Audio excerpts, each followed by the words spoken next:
My voyage through the Spider-Man cinematic universe continues today with The Amazing Spider-Man 2.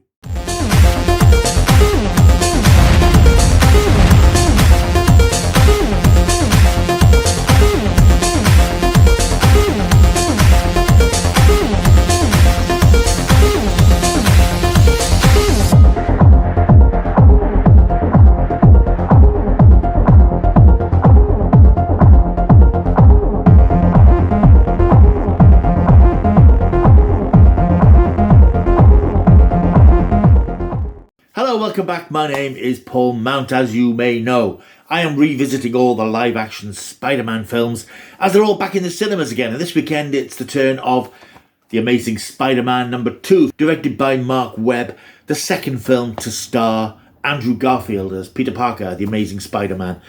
I've just finished watching this. It's Sunday afternoon, and I wasn't really looking forward to it. I know it has a very bad reputation. I know a lot of people think it's one of the worst superhero films ever made.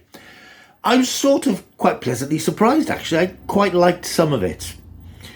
I don't think it's a great film. I think it's marginally better than Andrew Garfield's first Spider-Man film, but it has enormous problems structurally in terms of what's going on in it. A lot of people complain about Sam Raimi's Spider-Man 3 and say it's overstuffed, there's too much going on. Too many characters, too many villains, too many plots, subplots.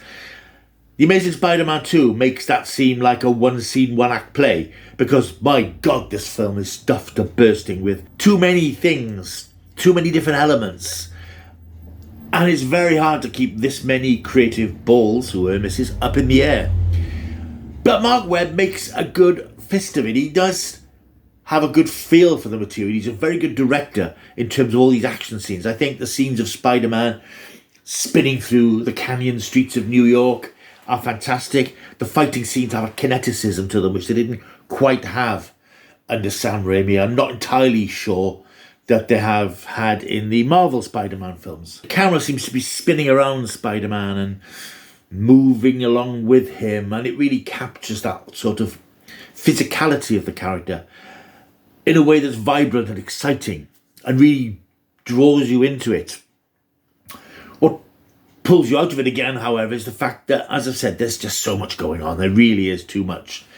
We revisit the mystery of Peter Parker's father and mother. We revisit the scene in the first film where they're on the run and they deposit the young Peter with Aunt May and Uncle Ben. And then we have a scene aboard a plane which explains what happens to them. They're on the run for some reason, some sort of scientific experiment that Peter's father Richard has been involved with, and there's a fight on a plane. The plane plunges to destruction after Peter's mother is killed, and that sort of writes them out of the narrative. But Peter revisits that later on when he questions Aunt May, and he wants to know what his parents were doing, why they left him, and that all ties into other things going on in the plot. We get Harry Osborn introduced. Norman Osborn, his father, Harry Osborn, in this iteration of Spider-Man is played by Dane DeHaan. His father's suffering from an incurable disease and he dies. Harry's suffering from the same disease and he wants a cure, and because of associations that his father had with Richard Parker, he thinks that this genetic splicing of human DNA and spider DNA could be a cure. And of course, Spider-Man appears to offer some escape for Harry if he can get a blood transfusion from Spider-Man, which might help cure his condition. Meanwhile, Max Dillon, who is a lowly electrical worker, he finds himself suffering a massive electrical shock and he falls into a pool of electric eels. That's right, electric eels. That then gives him the power of electricity. He can master electricity and absorb it, and he can throw it and use it as a weapon. He looks nothing like he did in the comics, and that's an issue I have with these films, in the way that iconic characters from the Spider-Man comic universe are brought to the screen. We also have, later on in the film, the return of the Green Goblin, a new version of the Green Goblin, when, and I'm throwing spoilers around here, by the way, this film is 10 years old, so I think I'm justified in bunging in a few spoilers, because I think if you've not seen this film by now, you're not much interested in Spider-Man, you probably won't worry about it too many spoilers, and there are going to be spoilers here because these are the things that I need to talk about in this film. So yeah, we get the Green Goblin reappearing when Harry Osborn gets hold of this serum, which has been at Oscorp all along. it transforms him into a monstrous version of the Green Goblin who pitches into the battle in the last act. And of course, through all this, we've got the relationship between Peter and Gwen Stacy, played again by Emma Stone, picking up from where the last film left off, where Peter had made a vow to her father, who had died in combat, that he would keep away from her because his father, who knew about Peter's secret identity, feared that the association would lead her into peril. How little did he know. But they are together, they are enjoying a relationship, but she has ambition, she wants to do things, and it becomes obvious as the film moves on that they're sort of moving in different directions. He can't sort of commit to her fully. She's thinking about her own education, her own life beyond New York, and she eventually decides to go to Oxford. She thinks that the chasm between them is too wide, and she decides to go off to Oxford University. Spider-Man makes a huge declaration of love, and then it all kicks off in the last act when Electro's on the rampage, the Green Goblin turns up, and then at the end of the film, I think the film is rightly criticised for the character who appears at the end of the film, which is pretty laughable. So there are lots of gears grinding in this film, lots of wheels turning, and they're not always in synchronization with one another, because it just leaves the film swinging from story to story. Spider-Man himself is missing for a wedge throughout the middle of the film. We don't see a great deal of it. And the problem is that none of these stories are incredibly interesting, really. I suppose that the Peter and Gwen thing is of interest because there is a great chemistry between Andrew Garfield and Emma Stone. I believe they were an item for a while. The villain stuff just seems a little bit perfunctory and seems a bit underwhelming. The issue that I've had with Mark Webb's films, and I've seen both of them, is that he was very reluctant to stay true to the source material from the comics. In the first film, we had the Lizard, who didn't look like the Lizard in the comics. And in this film, we've got Electro, played competently by Jamie Foxx, looking nothing like Electro in the comics. Electro in the comics, of course, was a classic 1960s supervillain in this garish costume with these flashes all over it. We don't get any of that in this film. He does have a sort of a jumpsuity type thing on at the end, but he looks about as much like Electro in the comics as I do, to be honest. When the Green Goblin appears, I don't think he's ever called the Goblin in the film, he looks more like a monster because Harry Osborn has taken this potion. It sort of distorted him and twisted him. He's on the bikey thing and he's flying around doing all the stuff, but he's much more of a nightmare creature than a supervillain. And much is the same is true actually of Electro.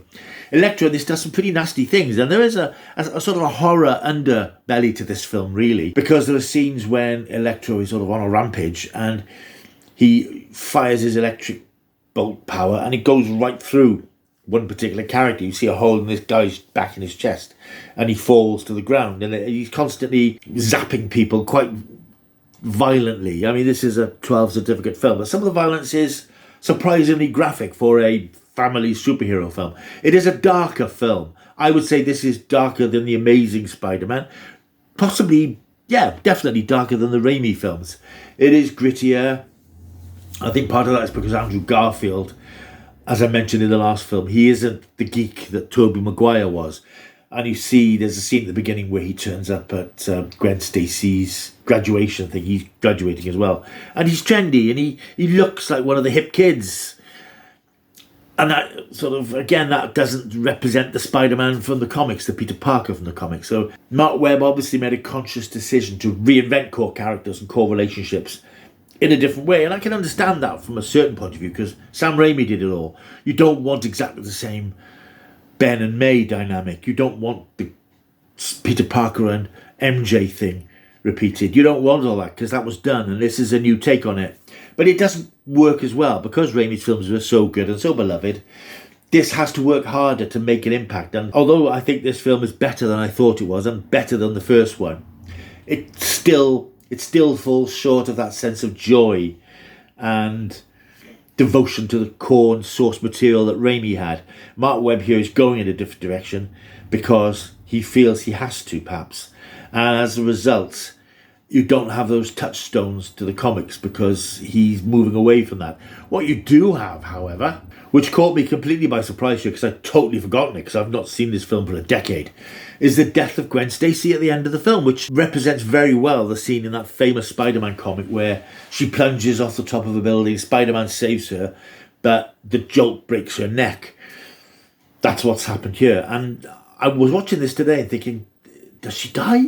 Does she come round again? Because if she dies, that's a very brave thing to do. But she dies, and that's a very brave thing for them to do. Because she had been established as this iteration of the character's MJ. She was Peter Parker's one true love. And for her to die quite graphically is surprising. And I think that also reflects what I said about the film being darker and having a slightly edgier, more horrific tone than its predecessors. The end sequence, of course, is unfortunately undoes the slightly emotional beats that we'd had before. Peter obviously is devastated that Gwen has died. 5 months has passed. He's given up being Spider-Man. Doesn't want anything to do with it. But he's lost his way. He doesn't know what he's going to do with his life. He has a very nice scene with Aunt May, played by Sally Field. Not Shirley Ann Field, as I said last week originally, I think. And she helps him find a bit of a direction again, particularly then when a new threat arrives in New York, and the threat is ludicrous. Here we have Paul Giamatti, who's appeared at the beginning of the film in a very well done action sequence at the beginning of the film, a robbery. He's been captured and he's now been equipped into this mechanical fighting suit, and he becomes the Rhino. Now the Rhino in the comics, again, he's this man in this sort of rhino leather sort of costume who goes on the rampage. And I think you could do that, but reinventing him in this mechanical outfit. I understand that sort of represents sort of mechanism and the early days of AI, I suppose, those sorts of things. But it looks bloody stupid. He's in this big thing with this horn sticking out of it, and it doesn't look anything like a rhino, really. It's just silly. And it lets the film down when it had a nice emotional tag at the end. We've also had a scene with Dane DeHaan in prison, or in custody, manipulating behind the scenes to get together a group of people to fight against Spider-Man, with the Rhino being the first of them. This was the build-up to what was planned to be the Sinister Six. I think the plan was to have a spin-off with those characters who would then appear in the third Amazing Spider-Man film. I think that's broadly the idea.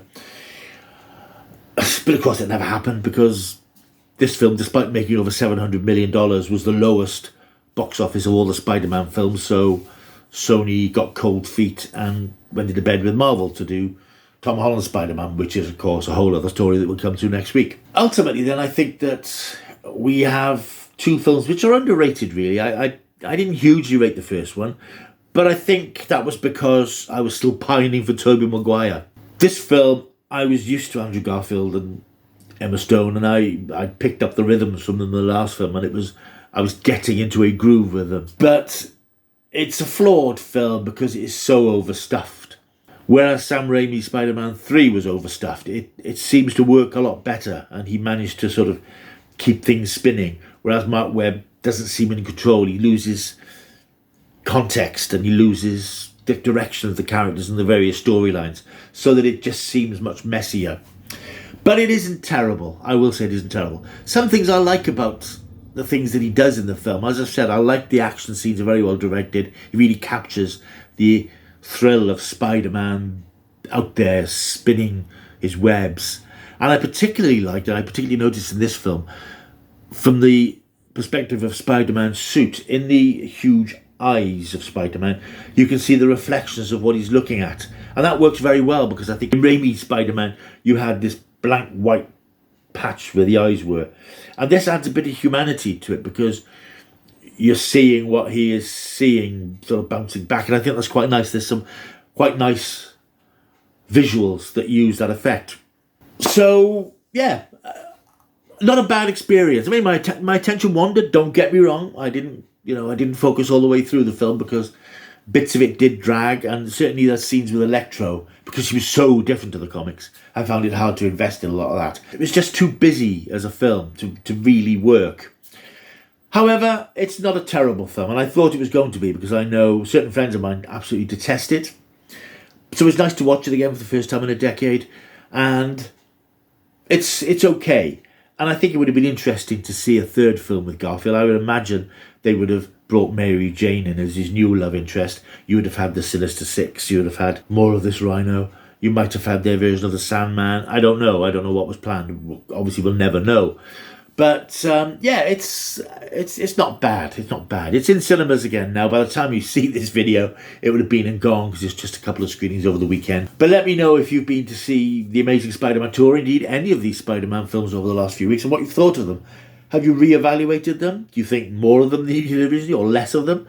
Particularly as The Amazing Spider-Man 2 being rehabilitated, because I think I've slightly rehabilitated it. It's never going to be a go-to superhero film. I want to watch a Spider-Man film. Oh, it's The Amazing Spider-Man 2. No, it's not going to be that. It's only a film I'd rewatch again if I was doing a rewatch of the whole series. But it has its moments. And as I said, it's a step up from the previous one, which I just found jarring. So, I'm going to give The Amazing Spider-Man 2 6 out of 10. 6 out of 10. Still not a great film, but not a disaster. Not a disaster. Right, thank you for sticking with me through this series. Next week we have, of course, Spider-Man Homecoming, the first of the Tom Holland trilogy. So stick around for that. Also stick around for the channel generally. Get some new subscribers on board. Come on, guys, you know you want to.